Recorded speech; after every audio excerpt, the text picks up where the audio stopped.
In the spotlight tonight, male malaise. We're talking to Richard Reeves, senior fellow at the Brookings Institute and president of the American Institute for Boys and Men. Reeves is also the author of the book Of Boys and Men. In it, he says the modern male is struggling and talks about why it matters and what to do about it. The book takes a look at how males are doing in many areas, including education, wages, and socially, and how a lot of men are feeling isolated, lost, and defeated. Richard Reeves joins me now in studio. Richard, thank you for joining us. I really appreciate you coming in. I think it's going to be an interesting conversation. The first question is a simple one, but it might be complex. In 2024, what does masculinity mean?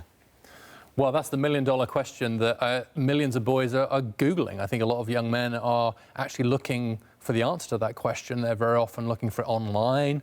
They're finding all kinds of influencers there. I think what's happened is that we're clear what it shouldn't mean now. Right? The old idea of masculinity is kind of dominance, of privilege, of there being something about being a man giving you some sort of inherent advantage in the world. That has been significantly moved away from. But what worries me is like we haven't replaced it with anything. To me, and this is probably reflecting my own upbringing, right? And I've got 3 sons too. It's about giving more than you get. I think there's something about the idea of masculinity being about for other people. It's about being relational. So there is this idea sometimes of like Lone Ranger, you know, somehow being a man is to be on your own. Right. I think that's the opposite of the truth. I think actually being truly masculine is to be there for others, is to be a provider, but not in that narrow sense, but in the kind of broader sense. Yeah, we have heard that there is a loneliness epidemic now when it comes to men, single men. So, you know, what you're saying kind of is counter to that. Why do you think we are seeing so many men single and alone? Yeah, so in the US, that's the data I know best, 15% of men under 30 say they don't have a single close friend now. Right. That's 1 in 7, it's up pretty from 3%. Shocking. It's shocking. Yeah. What I think has happened is that in the past, the ways in which men connected relationally, those institutions, they had clear roles in the family, in the workplace, maybe through their religious institutions. So the role for men was kind of prescribed, as it was for women, but it was deeply unfair. Those roles were restrictive and sexist in many ways. We've taken that away. But I think absent those props, if you like, that we used to have and those scripts for how to be relational as a man, I think a lot of men are really struggling to figure out what kind of relationship should I be in? How do I sustain my friendships? What does it mean to be in community? In a way, those questions were answered for us under the previous regime of patriarchy or whatever you want to call it. Now it's a question as to what it means to be a man. And it's great. That's simultaneously wonderfully liberating, but also very disorienting. And I think for a lot of men, they're just ending up somewhat lost and retreating, and sometimes online, and the result of that is real life loneliness. Yeah, there seems to be a lot of confusion. I want to pick up on some of those points, but first I kind of want to jump back to the beginning of all of this. What piqued your interest in this subject?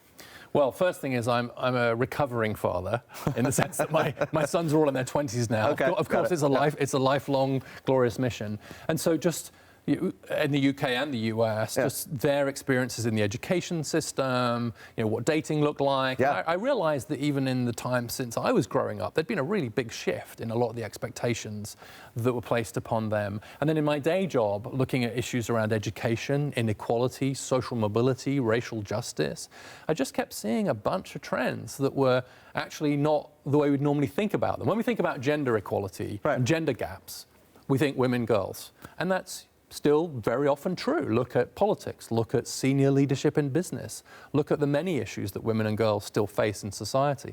But in education now, 60% of Canadian college students are now women. Right. That's the reversal of the 70s. There's a 3 times higher suicide risk for men now than for women. And in fact, suicide's the 2nd cause of death for men under the age of 40 in Canada. And so this mental health crisis that we talk a lot about, which we should talk a lot about, is playing out differently for young men and young women. And what I felt was that if those statistics were getting attention, they weren't getting the right kind of attention. They weren't getting attention from policymakers and think tanks and government. They were getting attention from online figures who are using the real problems of boys and men and weaponizing them for reactionary ends. Do you think masculinity has been politicized in a way? Yeah, I do. In a way that I think it wasn't true when I was growing up. We didn't think as much about it, and it's good to think about it. But what I see happening is that and I'll be unfair to both sides, Sure. to be balanced. On the left, the political left, there's a sense of, yes, we should talk about masculinity and how toxic it can be and how difficult it is and patriarch and privilege, etc. So there's a long list of don'ts going to men from the left who problematize masculinity. But on the right, there's a sense of, hell yeah, you need to be a real man again. Yeah. Go back. And so what I feel a lot of young men I talk to feel as if they feel like the progressive voices aren't hearing them and seeing them except as problems to be solved. And the reactionary voices are saying, you're right to be angry, and it's because of those feminists and leftists, and so we need to go back to the 50s when real men were real men. Right. And and very few young men are attracted to either of those, right? They're trying to figure out how to be a good man in a modern world, which is more gender equal, and that's great. You know, it's interesting that you have three young men in their 20s who are probably in that time where they're trying to figure out all of this. So what is your advice to your sons about navigating this? Well, the most important thing is to develop relational skills, right? I think whatever you want to call them, soft skills, interpersonal skills, is just to be better communicators, etc. But mostly to figure out who they want to be, to have the wind in their sails, to have purpose, and to be willing to make a few mistakes. What I've noticed is that a lot of young men now, particularly when it comes to things like dating or just speaking their mind about things, they're kind of afraid. They're afraid to speak up. They're afraid to take a risk. They're afraid to go out on a limb. They're afraid of saying or doing something wrong.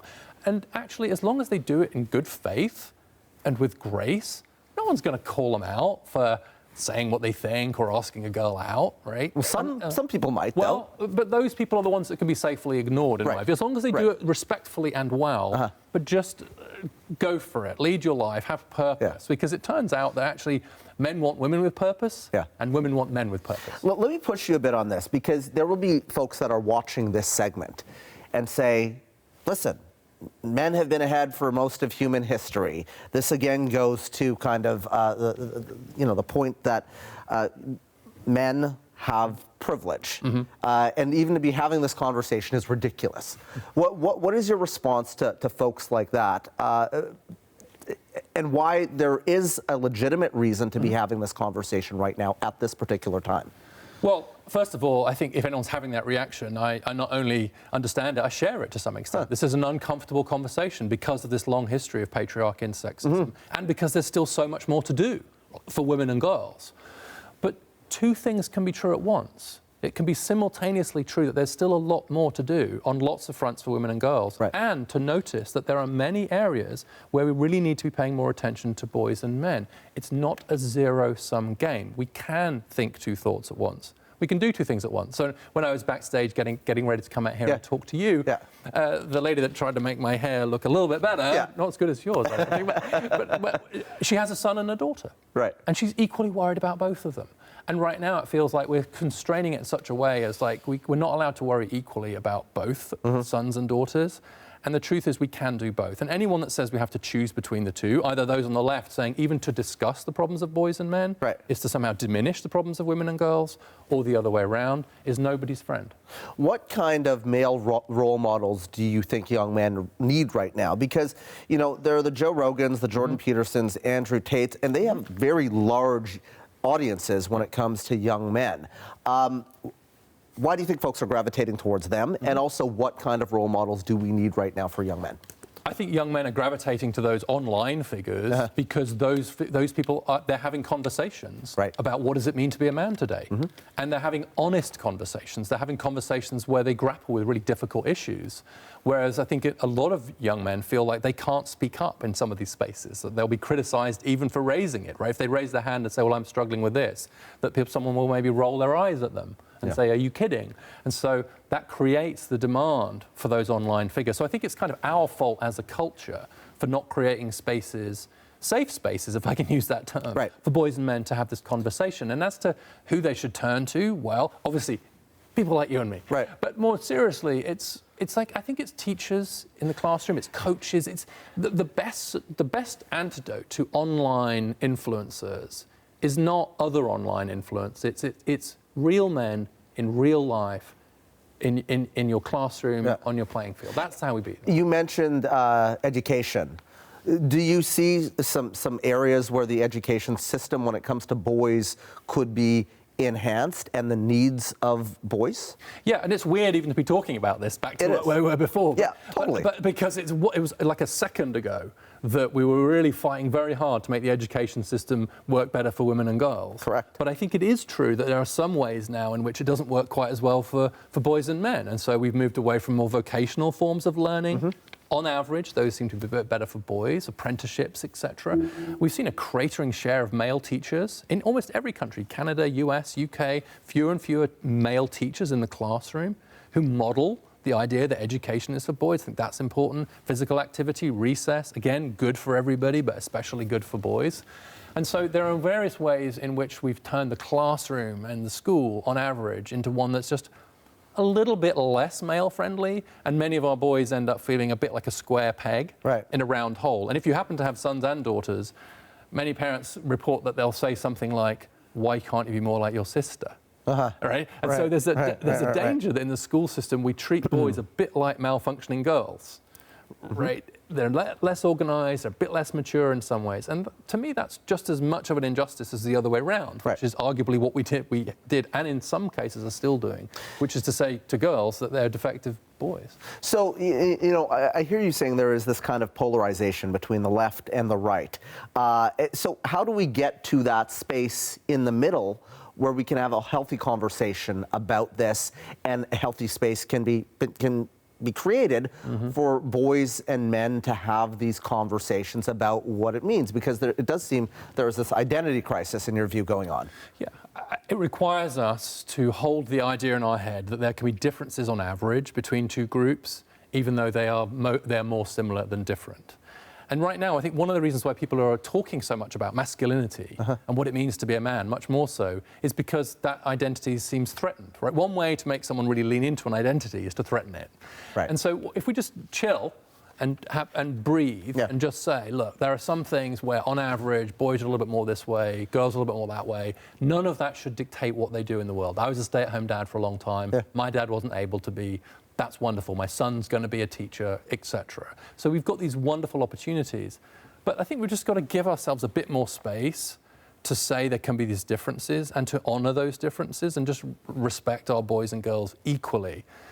And that's a challenge for us because we're still so close to a world where we've just been so unfair to women and girls in many ways that it feels to a lot of people listening to this, it's like, wait, hold on a second, like literally yesterday, and now this guy is saying this. I get that, but I really do feel like if we don't talk about this seriously, that creates a vacuum in our culture, and that's really bad news for everybody. I really appreciate you coming in today. Thank you. Important conversation. Richard Reeves joining us here on Canada Tonight.